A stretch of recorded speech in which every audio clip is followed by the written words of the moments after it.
వరంగల్ జిల్లా నర్సంపేట నియోజకవర్గం ఖానాపురం మండలం పాకాల సరస్సు వద్ద జిల్లా కాంగ్రెస్ పార్టీ అధికార ప్రతినిధి తక్కళ్లపల్లి రవీందర్ రావు ఆధ్వర్యంలో మైసమ్మ తల్లి, రామక్క తల్లి మరియు గంగమ్మ తల్లికి పసుపు కుంకుమలతో పూజలు ఘనంగా నిర్వహించారు.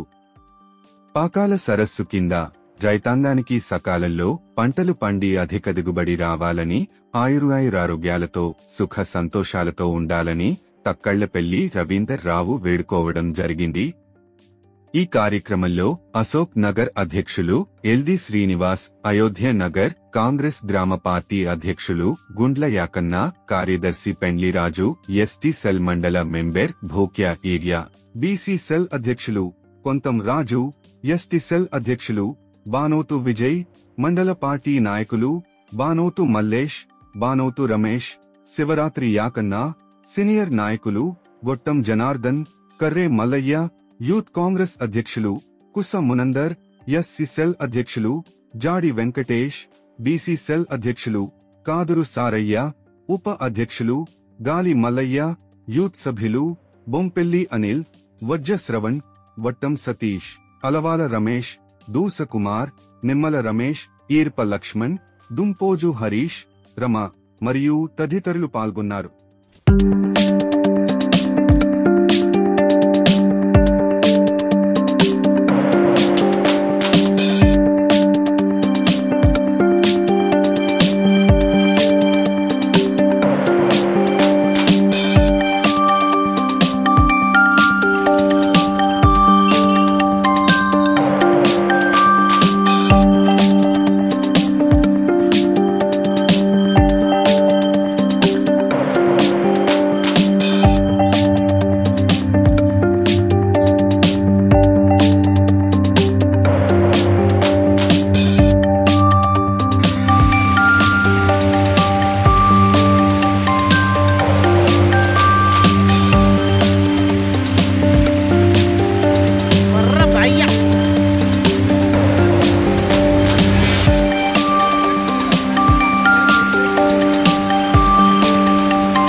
ఇటీవల కురుస్తున్న భారీ వర్షాలతోటి వరంగల్ ఉమ్మడి జిల్లాకే తలమానికంగా ప్రముఖ ధాన్యాగార క్షేత్రంగా పేరొందుతున్న పాకాల సరస్సు పూర్తి స్థాయి నీటి మట్టానికి 30.2 ఇంచుల గరిష్ట నీటి మట్టాన్ని చేరుకొని ఈ యొక్క వేకువజాము నుండి కూడా మత్తడి పోస్తూ పరవళ్లు తొక్కుతూ ఈ రోజు రైతుల కుటుంబాల్లో ఆనందాన్ని నింపిన ఈ ఘట్టం మహోన్నతమైనది. ఎందుకంటే ఈ ప్రాంత ప్రజానికమే కాకుండా రైతులే కాకుండా ఉమ్మడి ఆంధ్రప్రదేశ్ లోనే ఎంతో మంది పర్యాటకులు సహజ సిద్ధ అందాలతోటి ప్రకృతి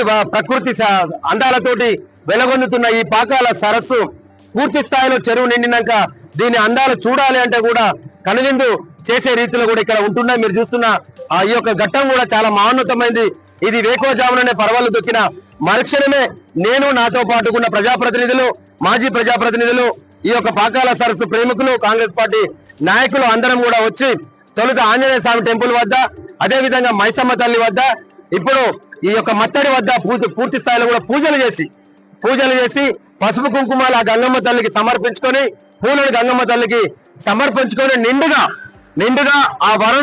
వరుణ దేవుడిని కోరుకోవడం జరిగింది. ఏదైతే మేము కోరుకున్న ఘట్టాన్ని పూర్తి స్థాయిలో పాకాల సరస్సును నిండే రీతిలో సమృద్ధిగా వర్షాలు పడాలని ఏదైతే కోరుకున్నామో ఆ రీతిలోనే వర్షాలు సమృద్ధిగా కురిసి పూర్తి స్థాయిలో కూడా చెరువు నిండడం ఇది మాకు ఆనందదాయకం. ఎందుకంటే ఈ పాకాల సరస్సు కింద ప్రత్యక్షంగా సుమారు 35,000 ఎకరాల ఆయకట్టుకు నీరు అందిస్తుంది. అదే విధంగా అనధికారికంగా అంటే ఈ యొక్క పాకాల సరస్సు నుండి అప్ టు మైబాద్ డోర్నకల్ వరకు మున్నేరు వాగా రూపాంతరం చెందే వరకు కూడా ఈ పాకాల వాగు వెంబటి కొన్ని వేల లిఫ్టులతోటి కూడా కొన్ని వేల ఎకరాల ఆయకట్టుకు సాగునీరు అందిస్తూ 2 పంటలకు ఒక్కసారి పాకాల సరస్సు మత్తడి పోసింది అంటే 2 పంటలకు కూడా పంటలు గ్యారెంటీ అనే రీతిలో కూడా అంటే నిత్యం నీరు నిరాటంకంగా సాగడం జరుగుతుంది. ఈ ప్రాంతంలో ఉన్న ఖానాపురం మండలం, నర్సంపేట, గోడూరు, మైబాద్, కేసముద్రం ఇలాంటి డోర్నకల్, మరిపెడ ఈ మండలాలన్నింటి గ్రామాలకు ఈ పాకాల వాగుకు సమీపంలోని లేక పాకాల సరస్సు కింద ఆయకట్టుకు డిజైన్ చేయబడ్డ 5 కాలువలు జాలుబంధం, తుంగబంధం, పస్నూర్, మాటువీరారం, సంగం కాలువల కింద అప్ టు ఈ 0 నుండి 35 కిలోమీటర్ల లెంత్ తో ఈ యొక్క పారకాన్ని తీసుకెళ్లే కాలువలకు కూడా పూర్తి స్థాయిలో ఆయకట్టులో పంటలు పండే ఘట్టం, మహోన్నతమైన ఘట్టం ఈ రోజు పూర్తి స్థాయిలో నెరవేరడం జరిగింది. ఈ పర్వాలు దక్కుతున్న సందర్భంలో మేమెంతో ఆనందంగా ఉన్నాం. మాతో పాటు కూడా మీడియా మిత్రులందరూ కూడా ఈ యొక్క ఘట్టాన్ని తిలకించుకుంటూ ఆనందంగా గడపడం జరిగింది. మేము ఒకటే కోరుకుంటా ఉన్నాం, ఏదైతే కోరుకున్న ప్రకారంగా పాకాల సరస్సు నిండిందో అదే రీతిలో రైతాంగం కూడా పూర్తి స్థాయిలో ఆయకట్టులో నాట్లు వేసుకోవడం కూడా జరిగింది. సుమారుగా ఇంకొక 1-2 రోజులైతే కూడా ఈ యొక్క పాకాల ఆయకట్టు కింద ఉన్న నా వరి నాట్ల ఘట్టం కూడా పూర్తి స్థాయిలో ముగింపు దశకు చేరుకుంటా ఉంది. తొలుత వేసిన వాళ్ళకు 2వ పిండి కూడా వేయడం కూడా జరిగింది. మేము ఈ యొక్క సరస్సు నిండడంతో పాటు ఎన్నో ఆశలతోటి వరి పంటలను సాగు చేసుకున్న ఈ రైతాంగ కుటుంబానికి పూర్తి స్థాయిలో దిగుబడి వచ్చే రీతిలో ప్రకృతి వైపరీత్యాల బారిన పడకుండా ఆ దేవుడు పూర్తి స్థాయిలో సహకరించుకుంటూ ఏదైతే క్రిమి కీటకాల బారిన పడకుండా, పెట్టుబడి భారీగా పెరగకుండా, పంట దిగుబడి అధికంగా వచ్చి రైతులకు 4 రూపాయలు మిగిలే రీతిలో ఈ యొక్క సహకారం దొరకాలని, ఎందుకంటే ఈ రోజు రాష్ట్ర ప్రభుత్వం గౌరవ రేవంత్ రెడ్డి గారి ముఖ్యమంత్రి గారి నేతృత్వంలో రైతాంగాన్ని ఆదుకునే క్రమంలో కూడా ఎన్ని ఆర్థిక ఇబ్బందులు ఉన్నప్పటికీ కూడా రాష్ట్రంలో బడ్జెట్ అరకొడగా ఉన్నప్పటికీ కూడా రైతాంగం కోసం సన్నధాన్యం పండిస్తే క్వింటాకు 500 రూపాయల బోనస్ ఇవ్వడంతో పాటు ఏదైతే రైతు బంధు సాయాన్ని కూడా చేయడం జరుగుతూ ఉంది. వాటికి తోడు ఈ ప్రకృతి సహకరిస్తేనే రైతుకు 4 రూపాయలు ఇళ్లలోకి వస్తాయి. 5,000 6 కాలం కష్టించి పండించిన పంట దిగుబడి పెరిగి ఆ పెట్టుబడి కన్నా ఆదాయం మిగిలిన క్రమంలోనే 5,000 నోటికి పోవడానికి వీలవుతుంది. కాబట్టి తప్పకుండా మేమందరం కూడా ఆ భగవంతుని ఒకటే కోరుకుంటా ఉన్నాం. ఏదైతే నమ్మి పాకాల సరస్సును నమ్మి ఈ రైతాంగం ఆ రోజు కాకతీయుల కాలం నాడు క్రీస్తకం 1213 సంవత్సరంలో ఈ యొక్క నిర్మాణం జరుపుకున్న పాకాల సరస్సు ఆ రోజు నుండి ఈ రోజు వరకు నేటి వరకు పాలకులు ఎంత చిన్న చూపు చూసినా ఎన్ని రకాలుగా శాత నిర్మాణాలు చేపడుతుంది 50 చెప్పుతున్నప్పటికీ కూడా